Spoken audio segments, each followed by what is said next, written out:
My husband said the 4 words that ended his career in a marble ballroom in Vienna, Austria, on the 7th of June, at exactly 8:47 in the evening. He said them to a man in a black tuxedo with a small red and white lapel pin, the ambassador of Japan to Austria, a 62-year-old career diplomat named Hiroshi Tanaka. Ambassador Tanaka had just turned to me. He had asked me, in careful English, whether I was enjoying my first visit to Vienna, and before I could open my mouth to answer, my husband, David Whitcomb, senior vice president of a Chicago consulting firm, holding a glass of Riesling in his left hand, put his other hand on the small of my back and laughed. He said, "Oh, don't worry about her, Ambassador. She's just a housewife. She won't understand the details." Ambassador Tanaka's face did not change, but his eyes moved. They moved from David, to me, to the small pearl earrings I was wearing, to my hands, to the very small gold pin on the strap of my black evening gown. He looked at the pin for exactly 1.5 seconds. Then he did something that stopped every conversation in a 10-foot radius. He bowed to me. Not the small nod of a polite Western greeting. A full, 90-degree bow. The marriage. My name is Miyako Whitcomb. I am 49 years old. I am half Japanese and half American. My mother was born in Kyoto in 1949. My father was a State Department officer stationed at the American consulate in Osaka in the early 1970s. They met at a diplomatic reception in 1973. They married in 1974. I was born in Washington, D.C. in 1975. I want to tell you about my career, and about my marriage, and about the 10 years I spent as what my husband liked to call a housewife. Because to understand what happened in that ballroom in Vienna, you need to understand what David Whitcomb thought he had married, and what he had actually married, and how those two things had drifted so far apart over 18 years that he did not, until that night, understand there was a difference. I met David in 2006. I was 31 years old. I was working, at the time, at the United States State Department, in the East Asia Bureau, as a foreign service officer with a specialty in Japan and the Korean Peninsula. I had been posted, at various points, to Tokyo, Seoul, Beijing, and Washington. I spoke Japanese, Korean, Mandarin, and, because my mother had insisted, passable French. David was a management consultant. He was 34. He was working at the time on a contract with a Japanese electronics manufacturer that had brought him to Washington for a series of meetings. We met at a reception at the Japanese embassy. He was tall, he was funny. He asked me, at the reception, whether I had any tips for pronouncing his client's name. I did. We had dinner 3 nights later. 6 months after that, he proposed. I said yes. I said yes because I loved him, and because he was, at that point in his life, a kind man. He was proud of my career. He asked me questions about my work, the kind of general questions I could answer without violating my clearance. He came to embassy events with me. He wore a suit. He shook hands with ambassadors. He laughed politely at diplomatic jokes about the difference between Chinese and Japanese business culture. We were married in 2007. The first change came in 2013. David was offered a senior partnership at his consulting firm, but the offer was contingent on relocating to Chicago. His firm's Asian practice was based there. It was a significant promotion. It meant more money. It meant, in his words, the career we've always wanted. I did not want to move to Chicago, not because I disliked Chicago, but because my job, my actual job, the foreign service career I had built for 11 years, could not be conducted from Chicago. The State Department is based in Washington. My postings, when they came, would send me overseas. Chicago was not an option. David asked me to take a leave of absence. I took a leave of absence. I told myself, and I told him, that it would be temporary. 2 years, maybe 3, long enough for him to establish himself in the partnership, long enough for us to buy a house, and settle in, and figure out how to build a 2-career marriage across half a continent. The 2 years became 4. The 4 years became 7. And in 2020, during the pandemic, when the State Department was, frankly, in a difficult period, I made a decision that I did not tell David about. I did not return to the Foreign Service. Instead, I accepted a position with an organization I will describe carefully. It was a bilateral cultural and diplomatic initiative, funded partly by the United States government, partly by the government of Japan, and administered through a small, discreet office in Washington that reported to both the State Department and the Japanese Ministry of Foreign Affairs. My title on paper was Senior Advisor for Bilateral Cultural Affairs. My actual work involved coordinating quiet, back-channel diplomatic exchanges between senior officials in Tokyo and Washington on matters that were not appropriate for formal state-to-state negotiation. The work was, largely, invisible. It was invisible on purpose. I could work from Chicago. I could travel, quietly, twice a month, to Washington and to Tokyo.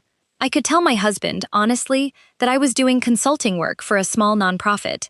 I could tell his friends, at dinner parties, that I did part-time work in international relations and let them assume it was volunteer work. David never asked what I actually did. I want to be clear about that. In 7 years, from 2018 to 2025, David never once asked me a substantive question about my work. He knew I traveled. He knew I flew to Washington twice a month, and to Tokyo about 4 times a year. He assumed, because I let him assume, that I was doing something small and part-time and, in his words, cute. His mother, a woman named Barbara Whitcomb of Winnetka, Illinois, began, in about 2020, to introduce me at family functions as David's little wife who works from home. His firm's Christmas parties began, in about 2021, to feature David introducing me as my wife Miyako, she's my rock at home. His golf club began, in about 2022, to invite me to the spouses' luncheon and seat me next to the wives of David's colleagues, all of whom, without exception, had stopped working when they got married. I did not correct any of this. I did not correct any of this for 2 reasons. The first reason was practical. My work required discretion. The nature of what I did was not and could not be public. Explaining it would have required me to lie, either about the work I actually did or about the fact that I did work at all. Silence was simpler. The second reason was personal. I wanted to know who my husband was becoming, because David, over those 7 years, was changing. He was doing very well at his firm. He had been promoted to senior vice president in 2019. His compensation had roughly quintupled since our wedding. He had begun to speak differently, to move differently, to laugh differently, to introduce himself differently, at business functions. He had begun to treat waiters with a kind of cheerful contempt I had never noticed in him before. He had begun to say things like, well, the housewives wouldn't understand, at dinner parties, in a tone that got small nervous laughs from the men and small tight smiles from the women. I watched, and I said nothing, because I was trying to answer a question. The question was my husband a good man who had drifted into bad habits and could still be pulled back? Or was my husband a man who had, at some deep level, always been someone I did not yet fully understand? I got my answer on the 7th of June, in a marble ballroom in Vienna. Vienna. The trip to Vienna was David's idea. His firm had won a major contract with an Austrian industrial conglomerate in the spring of this year. The contract was worth, by David's estimate, roughly $40 million over 4 years. His firm had organized a client relationship trip for the senior partners and their spouses, 3 nights in Vienna, a private tour of Schönbrunn Palace, dinner at a small Michelin-starred restaurant near the Opera House, and a black tie reception at the Hofburg, the former imperial palace in the historic center of the city. The black tie reception was on the 2nd night. David told me, on the flight over from Chicago, that the reception would include some diplomatic types, as well as the Austrian client executives. He advised me, over champagne in first class, to stick close to Barbara. His mother had, by his firm's tradition, also been invited on the trip, and to let the men handle the business talk. He told me to enjoy the palace, enjoy the food, and, in his words, just be your charming self. I said I would. I did not tell David that I already knew the Hofburg. I did not tell David that I had been to the Hofburg twice before, in 2011 and 2015, on official State Department business. I did not tell David that I had, at the 2015 event, been personally introduced to the then-current ambassador of Japan to Austria, a man named Hiroshi Tanaka, during a bilateral coordination meeting on a trade issue that had been quietly resolved between our 2 governments 6 weeks later. I did not tell David because he had not asked. We arrived at the Hofburg at 7:30 in the evening on June 7th. Barbara Whitcomb was with us, 69 years old, silver hair, a black beaded gown from a Chicago boutique she had told me about approximately a dozen times. Barbara had, on the flight over, spent 40 minutes explaining to me the correct way to eat asparagus at a European dinner. I had thanked her. The reception was in the ceremonial hall of the Hofburg, a room with a coffered ceiling, 3 enormous crystal chandeliers, and portraits of Habsburg emperors along the walls. There were, I estimated, about 200 people in the room. About a third were the Austrian client team and their spouses. Another third were David's firm, the senior partners and their spouses. The final third were, as David had suggested, diplomatic types, a mix of Austrian government officials, European Union representatives, and the ambassadors of several countries that maintained significant business interests with the Austrian conglomerate. David spotted Ambassador Tanaka at 8:32 p.m. I want to be honest here about what happened next, because I think it explains something important about my husband. David spotted the ambassador because he had been told at a briefing that afternoon that the ambassador of Japan was going to be at the reception, and David had decided, without telling me, that he was going to introduce himself to the ambassador.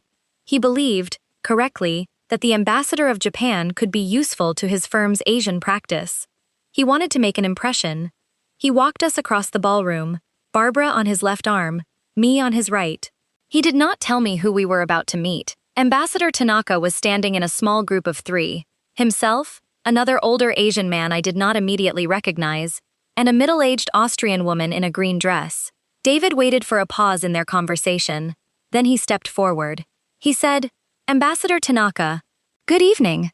I'm David Whitcomb, Senior Vice President of Halston Consulting in Chicago. It's an honor to meet you." The ambassador turned. He was slightly shorter than David. He was in his early 60s. He wore small silver-rimmed glasses. He shook David's hand politely. He said, "Mr. Whitcomb, a pleasure." "What brings you to Vienna?" David explained. "Halston Consulting, the Austrian contract, the Asian practice, the firm's growing interest in Japan." He mentioned 2 clients by name that he thought might interest the ambassador. He was, I have to admit, doing a competent job. David is genuinely good at business networking. After about 3 minutes of conversation, the ambassador turned, politely, to me. He said, "And this is your wife, Mr. Whitcomb?" David said, "Yes. Ambassador, this is my wife, Miyako." The ambassador said, in English, with a small smile, "Mrs. Whitcomb, is this your first visit to Vienna?" And before I could answer, David, smiling, warm, still holding his Riesling, put his hand on the small of my back and said the sentence that ended his career. He said, "Oh, don't worry about her, Ambassador. She's just a housewife. She won't understand the details." The ambassador's face did not change, but I saw his eyes move. He looked at David. He looked at me. He looked at my pearl earrings, small, understated, gifts from my mother for my 16th birthday. He looked at my hands, which were folded politely in front of me, and then he looked at the pin on the strap of my black evening gown. I want to explain the pin, because it is the reason for everything that happened next. The pin was a very small gold pin, no larger than a dime. It featured a stylized cherry blossom above 2 crossed olive branches. It was, to anyone who did not recognize it, a piece of decorative costume jewelry. To anyone who did recognize it, it was the informal identifier worn by senior members of a specific bilateral diplomatic advisory council that had been established in 2019 between the United States and Japan.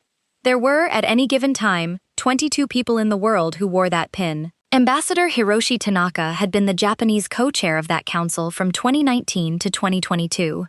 He knew the pin. He knew who wore the pin.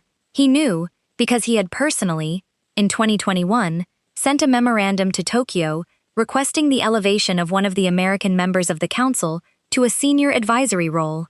The American member in question had been me. The ambassador looked at my pin for exactly 1.5 seconds. Then he took a small step back. He set his glass down on the tray of a passing waiter, and he bowed. Not a nod, not a Western handshake. A full 90-degree bow, the bow that a senior Japanese diplomat gives, in public, to a person of significant standing. The 10-foot radius around us went quiet. The Austrian woman in the green dress inhaled audibly. Barbara Whitcomb, David's mother, dropped her clutch. The small beaded bag hit the marble floor with a sound that everyone in the immediate area heard. David froze. The ambassador straightened up. He looked at me, and in Japanese, clear, formal, unmistakable, he said, Tanaka-san no shitsurei o oyurushi kudasai. Whitcomb-sensei. Yoku ome ni kakaremashite. Koei desu. Ambassador Tanaka begs your forgiveness for the delay in greeting you, Advisor Whitcomb. It is my honor to see you again. I bowed back, slightly less deep, as protocol required. I replied, in Japanese, that it was a pleasure to see him again as well, and that I hoped his family was well. The ambassador smiled. He said, in Japanese, your husband does not know. I said, in Japanese, no, Ambassador, he does not. The ambassador nodded once. Very slowly, he turned to David, and, switching back to English, in a voice that was polite, but very, very cold, he said, Mr. Whitcomb, I must apologize. I have been quite rude. I have been speaking to your wife in Japanese without translation. Please allow me to introduce her properly. Your wife is Miyako Whitcomb. She is a senior advisor on the United States-Japan Bilateral Council. She holds the rank of Minister Counselor in the American Diplomatic Service. She is, in the technical protocol of this room tonight, of higher rank than I am. I owe her my apologies for greeting your firm before greeting her. I hope you will forgive the oversight. David could not speak. The Austrian woman in the green dress said, very quietly, oh my. The unraveling. I want to describe what my husband looked like in the 15 seconds after Ambassador Tanaka finished that sentence. He looked like a man who had walked, in perfect confidence, into a room he did not know was a room. He looked like a man whose facial muscles were being operated by someone who did not have the training manual. He looked, in a specific and unforgettable way, like a boy who had just realized his mother was watching him do something he had not intended for her to see. Because his mother was watching him. Barbara Whitcomb had picked up her clutch. She was standing 3 feet to David's right. Her face was pale. Her hand was over her mouth. David finally spoke. He said, I'm sorry, Ambassador. I think there's been some confusion. The ambassador looked at him. He said quietly, Mr. Whitcomb, I am the ambassador of Japan to Austria. I have spent 38 years in the Japanese diplomatic service. Please allow me to be the judge of what constitutes confusion at this reception. David closed his mouth. The ambassador turned to me. He said, in English, Advisor Whitcomb, would you honor me by joining me at the head table for the remainder of the reception? Foreign Minister Kondo is here tonight, and I know he would very much appreciate the opportunity to speak with you before he returns to Tokyo on Monday. I said, Ambassador, it would be my honor. The ambassador offered me his arm. I took it. He walked me across the ceremonial hall of the Hofburg, past 200 people, roughly half of whom had seen the bow, all of whom were now watching. He walked me to a smaller reception area at the far end of the hall, where a group of about 12 people were standing in a loose circle. I recognized several of them: the Japanese foreign minister, whom I had briefed the previous December, the German ambassador to Austria, the chief of protocol for the Austrian Foreign Ministry, 2 members of the European Union's Asia policy team. The ambassador introduced me to the foreign minister. The foreign minister, a man named Yoshi Kondo, 68 years old, one of the most senior figures in the current Japanese government, bowed. He bowed less deeply than the ambassador had, because his rank permitted the smaller bow, but he bowed. Then he smiled and said, in English, Miyako, it has been too long. Please, come, tell me about the Yokohama draft. I spent the next 45 minutes in that small circle. I did not look back at David or Barbara, not once. At approximately 9:45 p.m., the ambassador leaned toward me and said, quietly, in Japanese, Advisor, your husband and his mother are still standing where we left them. I believe your husband is waiting for an opportunity to approach you.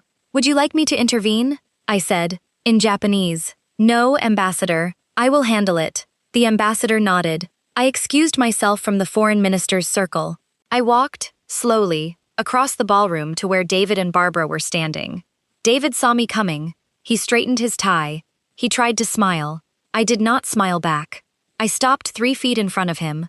I did not touch him. I did not raise my voice. I said quietly, David, I am going back to the hotel. Please tell your firm's clients that I was not feeling well.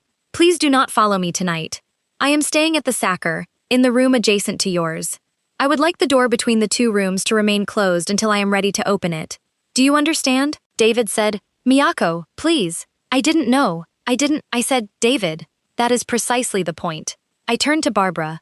I said, Barbara, good evening. I will see you in the morning. I walked out of the ceremonial hall. I collected my coat from the coat check. I walked out of the Hofburg. I got into a taxi. I gave the driver the address of the Hotel Sakir. I sat in the back seat, in the cold June air, and I looked out the window at the lights of the Vienna Ring, and I did not cry. I was not sad. I was not angry. I was, in a way I had not been for a very long time, clear. I went back to my hotel room. I closed the connecting door between my room and David's room. I did not lock it. I did not need to. I sat on the bed for a long time. Then I picked up my phone. I opened my email, and I did something that I had, for 18 years of marriage, promised myself I would never do. I wrote to my mother. My mother is 76 years old. She lives in a small apartment in Kyoto, near the Temple District. She had, for 18 years, never once said an unkind word about my husband. She had, for 18 years, told me only to trust my own judgment. I wrote her one paragraph, in Japanese. I wrote, Okasan, something happened tonight in Vienna. I will call you tomorrow. I want you to know I am safe. I want you to know I am well. And I want you to know that you were right. In 2013, when you asked me if I was certain, I was not. I have known this for a very long time. I did not want to see it. Tonight I saw it. I love you. M. I pressed send. I sat on the bed in the dark for another hour. Then David knocked on the connecting door. I opened it. He was in his shirt sleeves. He had been crying. He said, Miyako, please, I need to talk to you. I said, David, come in. Sit down. I will listen. But before you speak, I want to tell you what you are going to say. He sat down. I said, you are going to tell me that you did not know, that you did not understand, that you never meant to embarrass me, that your career is at risk because of what happened tonight, and you need me to help you recover. You are going to ask me to call the ambassador tomorrow morning and smooth things over, and you are going to tell me you love me and that you will change, and that this is the wake-up call you needed. David was silent for a long moment. Then he said, Miyako, how did you know? I said, David, because I have listened to you for 18 years, and I know exactly the kind of man you are. And tonight, in front of the ambassador of Japan and the foreign minister of Japan and 200 people in a room at the Hofburg, you told the truth about yourself. Not about me, about yourself. And now you are going to try to convince me that the truth you told was not the real truth. And I am not going to let you. He said, Miyako, please. I said, David, I am going to fly to Tokyo on Monday. I am going to stay with my mother for 2 weeks. When I come back to Chicago, I am going to move into an apartment on the north side of the city.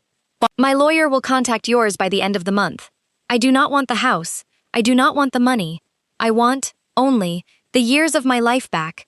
And since neither of us can arrange that, I want, instead, my remaining years. I am going to spend them the way I should have been spending them since 2013. David said, You would leave over this? I looked at my husband of 18 years. I said, David, I am not leaving over this. I am leaving because of what this revealed. Do you understand the difference? He did not answer. I closed the connecting door. I did not lock it. I did not need to. Tokyo and after. I flew to Tokyo on Monday morning. I did not tell David I was going. I did not need to. He had by then understood. My mother met me at Narita Airport. She was 76 years old. She was 5 feet tall in her shoes. She hugged me for a very long time. We took the train to Kyoto. I stayed with her, in her small apartment near the Temple District, for 18 days. I walked in the morning to Kiyomizu-dera and back. I helped her prepare meals in her tiny kitchen. I sat on her tatami in the evenings, and I told her, for the first time in 18 years, the full truth about my marriage. She listened. She did not say anything for a long time. Then she said, in Japanese, Miyako, your father used to say that a good marriage is when both people become larger together. He would say, do you remember, my daughter, that a bad marriage is when one person becomes larger by making the other smaller? I said, I remember, Okasan. She said, your father would have been very proud of you tonight. Not because of what happened at the reception, because of what happened after. I stayed with her until the 28th of June. I flew back to Chicago. I did not go to the house in Winnetka. I went, directly, to a small furnished apartment I had rented, sight unseen, in the Lakeview neighborhood on the north side of the city. My lawyer had, by then, already contacted David's lawyer. The divorce was uncontested. David did not fight for anything. His firm had, by the time I returned to Chicago, already begun a quiet review of his conduct. Two of the senior partners, one of whom had been at the Vienna reception, had made it clear that David's future at the firm was, in their careful phrase, under discussion. He was offered, in September, a settlement package to leave the firm voluntarily. He took it. I am told, through channels I will not describe, that Ambassador Tanaka wrote a private letter to the CEO of Halston Consulting in the week after the Vienna reception. The letter was brief. It was not in any way a formal complaint. It was, instead, a personal note thanking the CEO for hosting the event and expressing his ongoing respect for the firm's reputation, and mentioning, in passing, that he had had the honor of speaking with advisor Miyako Whitcomb, whom he had known professionally for many years. That single, elegant paragraph, a diplomatic scalpel, was, according to my sources, the reason David was quietly walked out of the firm. I did not celebrate. I did not need to. Barbara Whitcomb wrote me a letter in October. It was 3 pages long. It was, in its own way, a decent letter. She apologized for 18 years of introducing me at Christmas parties. She said she had, on the flight home from Vienna, understood something about her son that she had spent 40 years refusing to see. She said she was sorry. I wrote her back one sentence. I wrote, Barbara, I appreciate your letter. I hope you find peace. That was 6 months ago. I have not spoken to her since. I still work with the Bilateral Council. I have, since the divorce, been offered a formal ambassadorial appointment in Tokyo, which I am considering.